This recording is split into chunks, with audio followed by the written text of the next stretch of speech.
Bom dia a todos, eu sou Andréia, Eu sou o Luiz Augusto. nós somos do Centro Espírita Amor e Caridade e nós estamos dando início a mais um estudo nessa manhã de sábado.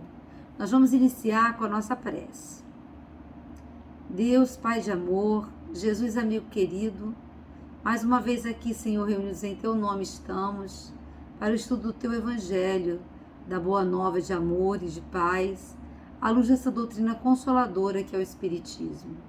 Que possamos, Senhor, nessa manhã, nesse breve estudo, Senhor, estarmos refletindo sobre as nossas vidas, nossas ações, o direcionamento que estamos dando na condução da nossa encarnação, para que possamos, Senhor, a partir dessa reflexão, fazermos as transformações necessárias para o nosso bem, para o bem do mundo.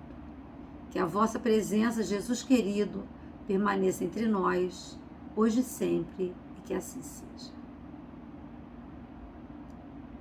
Graças a Deus. Amigos, hoje nós vamos fazer um estudo diferente. Ao invés de termos uma pessoa só fazendo estudo, seremos nós dois.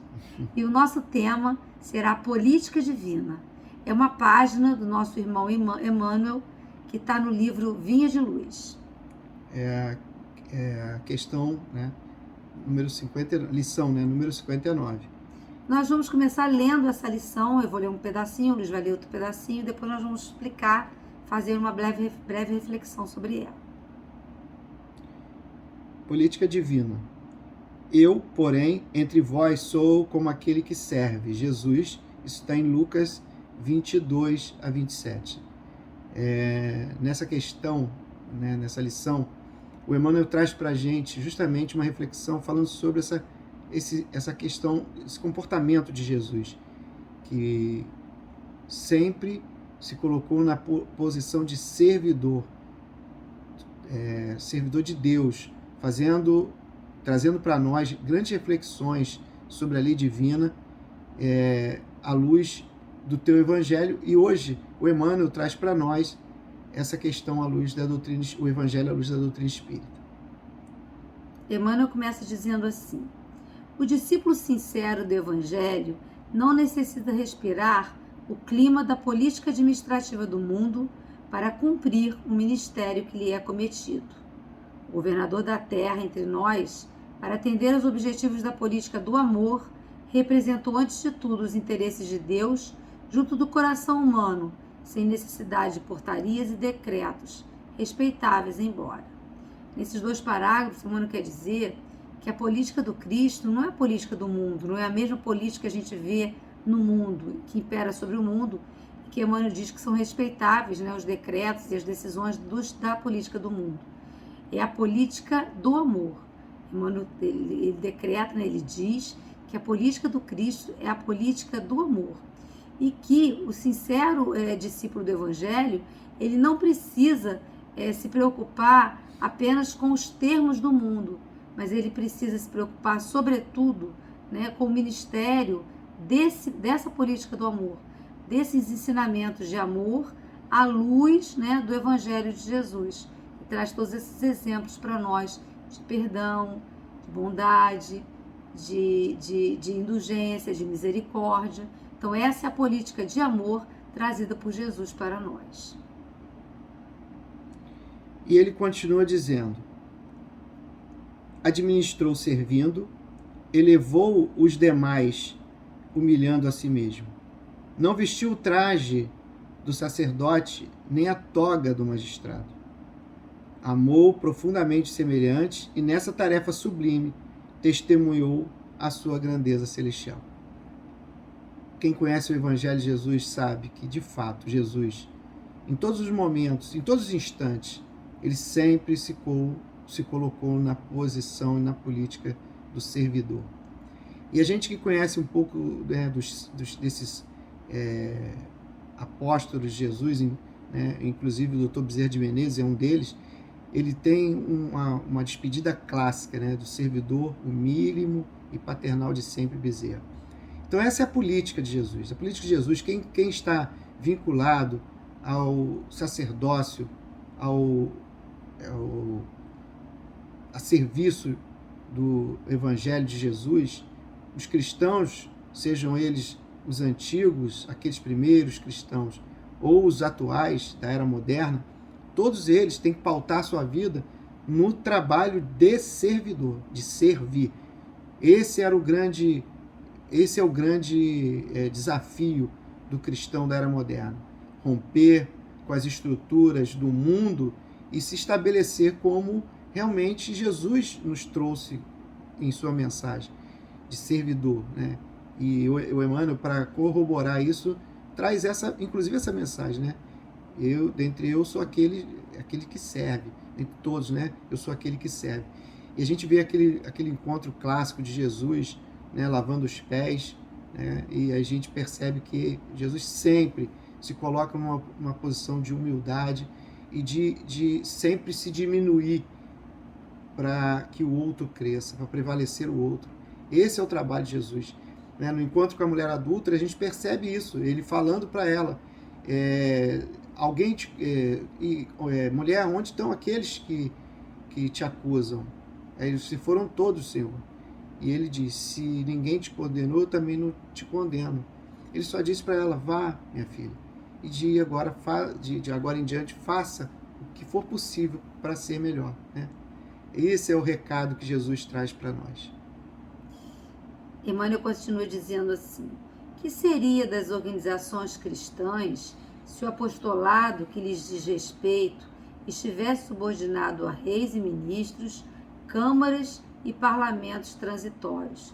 Nessa mensagem, e aí Emmanuel fala precisamente nesse parágrafo 6º aqui, Emmanuel está querendo enaltecer, está querendo ressaltar que a mensagem do Cristo, ela não está nas mãos dos governantes, né? A política de amor de Jesus, implantada por Jesus, não está na mão dos reis, nem dos ministros, nem dos governantes, nem dos parlamentos, muito menos das câmaras, porque diz que tudo isso é transitório. Ela está na mão, né, a política do amor de Jesus está na mão de cada um de nós que pretende ser servidor como Jesus, seguir os ensinamentos de Jesus e servirmos uns aos outros, auxiliando na implantação desse reino de amor, nesse reino de Deus que Jesus pregou quando esteve aqui. Como o Luiz falou, Jesus foi o grande exemplo de servidor. Sempre buscou estar com todos, não numa posição daquele que manda, daquele que ordena, mas daquele que ensina, daquele que acolhe, daquele que realmente serve o seu irmão. E ele é o espírito mais puro que pisou sobre a terra. E ele se colocou nessa posição, né? Daquele que acolhe, daquele que serve, daquele que está junto. Se nós queremos ser seguidores de Jesus, nós precisamos estar nessa posição, pelo menos tentar estarmos nessa posição, daquele que acolhe, daquele que serve, daquele que abraça, daquele que estimula, daquele que aprende junto, daquele que compartilha.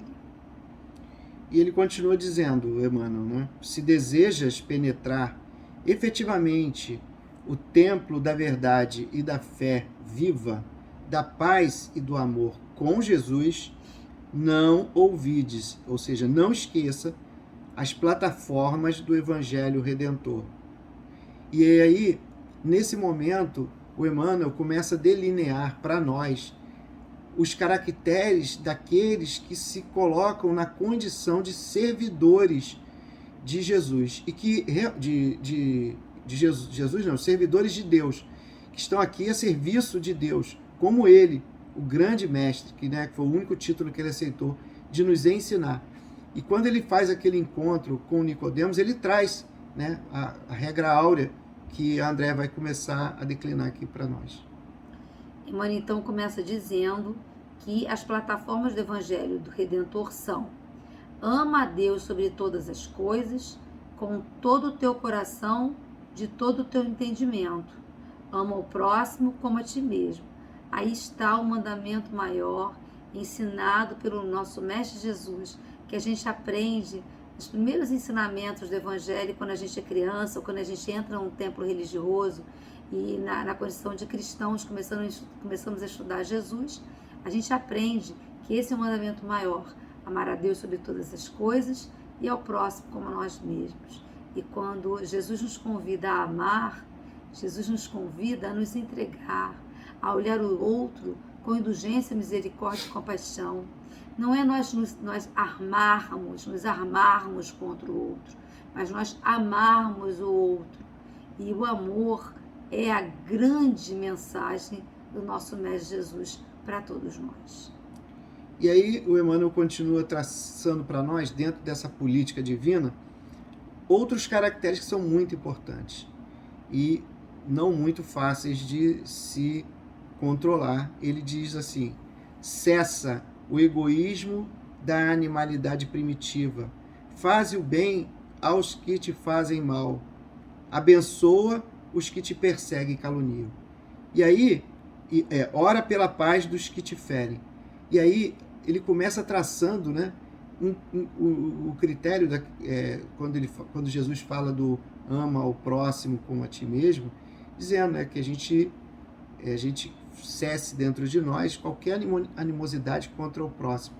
E depois ele declina um dos preceitos mais difíceis que tem no Evangelho, que é uma das condições mais difíceis, quando Jesus fala que a gente tem que amar os inimigos, né? Que é você saber lidar com a adversidade, né? Com aquele que não pensa igual a você e que muitas das vezes, por conta de pensar diferente ou por ter uma divergência, tem alguma dificuldade e a gente acaba se transformando em antagônicos, né? Por conta de pensamento divergente, por conta de pontos de vista diferentes. E aí a gente aprende com Jesus a controlar toda essa animosidade, toda essa diferença, sabe? Aprendendo a orar por aqueles que nos perseguem, caluniam, bem dizer aqueles que nos querem mal, fazer o bem independente da pessoa que está do outro lado, ser uma pessoa próxima a nós, mas sim aquele que é inimigo, que é mais difícil. E quando Jesus fala isso, né, quando Jesus fala amai os vossos inimigos, ele não está querendo dizer que a gente tem que botar o inimigo dentro da nossa casa. É só que a gente não tenha essa animosidade, porque a gente cessa esse ódio que tem dentro do nosso coração e a gente começa a pensar que esse irmão, né, esse irmão que hoje é nosso inimigo, um dia vai ser um espírito angelical, assim como nós seremos, e não vai ter mais espaço para animosidade, para essa animosidade inferior. Ele diz assim, tendo essa plataforma do Evangelho: bendize os que te contrariam o coração inclinado ao passado inferior. Reparte as alegrias do teu espírito e os dons da tua vida com os menos afortunados e os mais pobres do caminho. Dissipa as trevas, fazendo brilhar a tua luz. Revela o amor que acalma as tempestades do ódio. Então Emmanuel vai dizendo que a mensagem de Jesus, a política de amor implantada por Jesus, é daquela em que nós podemos compartilhar com o outro o que de melhor nós temos. Se nós estamos vivendo um momento de alegria, que a gente possa compartilhar. Se nós temos luz dentro de nós, que nós possamos acender essa pequena luz, que essa luz, embora pequena, vai iluminar o espaço que nós temos e nós vamos conseguir juntos iluminar o mundo. Quando a gente fala do amor que dissipa o ódio, hoje nós estamos vendo um momento tão difícil em que tantas pessoas incentivam, estimulam, né, o ódio, o rancor, a palavra desagradável, que venha rebaixar o outro, que venha iludir o outro, ou que venha menosprezar o outro. Quando a gente está vendo esse momento ainda na Terra, a gente fica pensando como o amor é importante entre nós, que nós não sejamos aquele que repete as palavras de ódio, as palavras de mágoa, as palavras de menosprezo, que nós sejamos aqueles que já tentam, que já procuram estimular o amor, estimular a paz, estimular a conciliação, estimular a compaixão, dentre aqueles que a gente convive, dentre aqueles que a gente tem condição de participar, de dar o exemplo, ou de dar uma palavra, né, que estimule essa plataforma de amor que o Evangelho nos propõe. E Emmanuel continua dizendo: mantém viva a chama da esperança, onde sopra o frio do desalento. Levanta os caídos, sê a muleta benfeitora dos que se arrastam sob aleijões morais. E aí ele diz, nesses três parágrafos, basicamente, né, que a gente deve sempre acreditar em Deus, ter fé profunda em Deus, que é o nosso Pai. E nesse projeto de implantação do reino divino na Terra, nós podemos ser copartícipes nesse processo, auxiliando aqueles que ainda estão sob as legiões morais, caídos nas trevas da ignorância, ou que não compreendem a luz divina do amor de Deus, para que a gente possa levar a essas almas, nossos companheiros de jornada, a oportunidade de enxergar e de ver Deus como verdadeiramente Ele é. Não esse pai vingativo, rancoroso, que traz em si aquela questão básica do olho por olho, dente por dente, mas sim aquele Deus de amor e bondade que nos impõe algumas adversidades na vida, alguns sacrifícios ao coração para que nós possamos valorizar a oportunidade de crescimento interior. É esse Deus maravilhoso que traz para nós um universo que se descortina a todo instante. Hoje conversávamos, eu e André, falando sobre a grandiosidade de Deus, que cria galáxias, não um planetinha pequeno como a Terra, mas galáxias. O universo se expande a todo instante, porque Deus é grandioso demais. E se a gente for olhar o universo que existe dentro de nós, com as microcélulas e os vírus e as bactérias que habitam dentro do nosso corpo, um grande universo que se expande a todo instante, e nós aqui vivenciando um mundo, que a gente ainda acha que é o mais importante, nesse pequeno planetinha, achando que isso aqui, essa vida de relação, que é apenas um laboratório do aperfeiçoamento do espírito imortal que somos, é todo o universo. E, na verdade, é uma grande partícula desse universo maravilhoso que Deus nos concita a entregar. Então, nós temos responsabilidades como espíritos imortais, como companheiros de jornada, porque a providência divina atua na criatura através da própria criatura. Nós temos responsabilidade. Nenhum de nós nasceu nesse planeta sem um compromisso de olhar uns pelos outros. Somos nós que devemos, compartilhando os conhecimentos e a oportunidade que temos, levar aos corações menos favorecidos a oportunidade de enxergar a luz. E vai chegar um momento nas nossas vidas, e provavelmente já passamos, todos nós já passamos por isso, aquele momento que a gente precisa realmente da voz amiga do outro, e que nós sejamos sempre essa voz, que nós possamos ter essa voz para quando chegar a oportunidade, quando chegar nosso momento de dificuldade, a gente tenha também, Deus falando nos nossos ouvidos, nos nossos corações, através das outras criaturas, dos nossos companheiros de jornada. Então sejamos nós a fonte da esperança, a fonte de luz e a fé viva do Evangelho vivendo nos corações de todos nós, nosso e daqueles que convivem conosco. E aí ele termina dizendo: combate a ignorância, acendendo lâmpadas de auxílio fraterno, sem golpes de crítica e sem gritos de condenação. Ama, compreende e perdoa sempre. Dependerás acaso de decretos humanos para meter mãos à obra? Ou seja, será que a gente depende da ordem de alguém para fazer o melhor, para fazer o bem, para espalhar a luz que tanto nos ilumina através do Evangelho de Jesus? E Emmanuel encerra no último parágrafo dizendo: lembra-te, meu amigo, de que os administradores do mundo são, na maioria das vezes, veneráveis prepostos da sabedoria imortal, amparando os potenciais econômicos passageiros e perecíveis do mundo. Todavia, não te esqueças das recomendações traçadas no Código da Vida Eterna, na execução das quais devemos edificar o reino divino dentro de nós mesmos. É claro que aqueles que administram o mundo estão de passagem. É claro que a economia, é claro que as questões materiais, os decretos do mundo, os acontecimentos do dia a dia são todas situações transitórias. Que o que vai ficar sempre é a nossa trajetória de espírito divino rumo à imortalidade, rumo ao progresso pessoal, individual de cada um, rumo ao progresso do nosso planeta, rumo ao progresso de todos nós como coletividade humana, nesse processo grandioso que é a evolução dos espíritos até chegar à sua pureza espiritual. Então, nesse contexto é que Emmanuel diz que o reino de Deus está dentro de cada um de nós. É claro que nós precisamos viver no mundo, estamos no mundo, é necessário essa vivência, essas experiências para o nosso crescimento, para o crescimento do nosso planeta. Mas, apesar de tudo isso, embora seja importante tudo isso, é também transitório.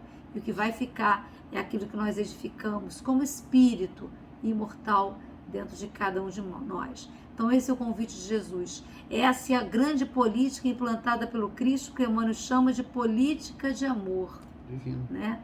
A política divina é a política de amor. Foi assim que Deus nos criou para que nós possamos crescer em espírito e rumo a esse amor que vem de Deus. Meus amigos, nós encerramos aqui então esse estudo dessa manhã e nós desde já agradecemos muito a atenção de todos e o carinho de todos para esse estudo. E que a gente possa, né, como Emmanuel nos concita através dessa página, promover essa política divina nas nossas vidas.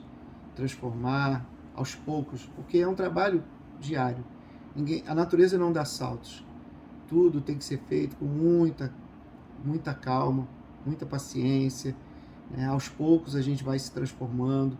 E quando a gente menos perceber, a gente já atingiu um outro degrau na nossa evolução espiritual.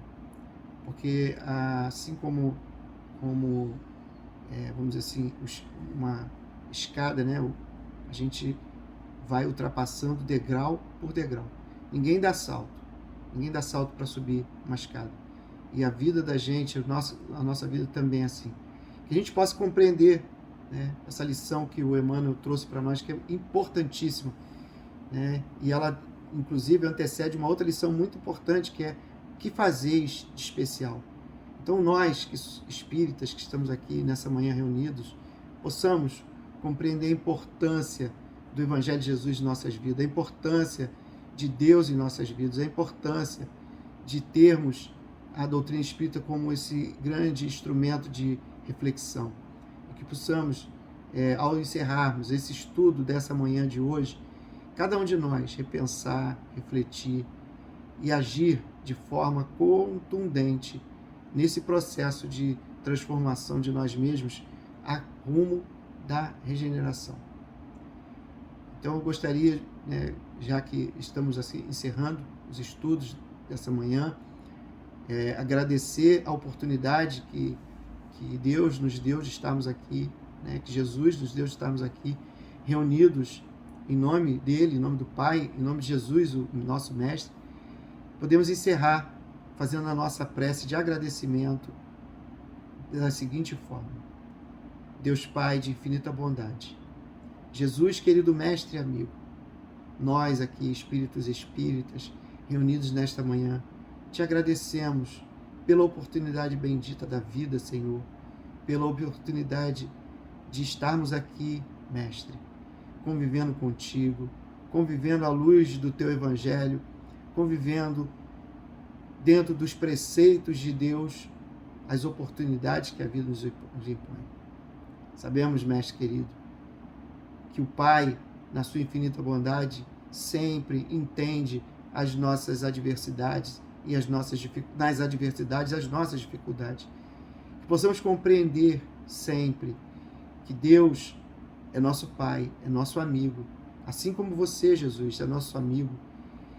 E temos que agradecer sempre, porque apesar dos nossos equívocos, das situações impetuosas em que nos envolvemos, tu estás sempre conosco, nos amparando, nos envolvendo. Encaminha sempre para nós espíritos amigos, que sempre, benfeitores espirituais, que sempre nos orientam, conduzem os caminhos, orientam os caminhos para que possamos conduzir a nossa vida sempre com dignidade, com respeito, com amor. Possamos nós, ao encerrarmos esse culto, esse estudo dessa manhã, termos a oportunidade de refazer mais um caminho. Agradecidos, Senhor, te pedimos permissão para encerrar esse estudo da manhã de hoje com o nosso muito obrigado, Mestre. Que assim seja, graças a Deus. Bom dia a todos, fiquem com Deus, até a próxima.